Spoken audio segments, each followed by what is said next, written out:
magandang hapon. Update ko po kayo sa ginawa namin trusses po at parlina. Ayan na po. Tapos na po yan. At bukas po ay magagatar na po kami. Ayan po.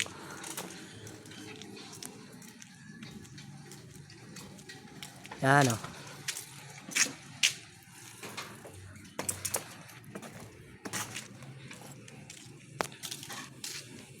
Yan na po ang lahat.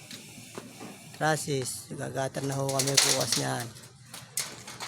At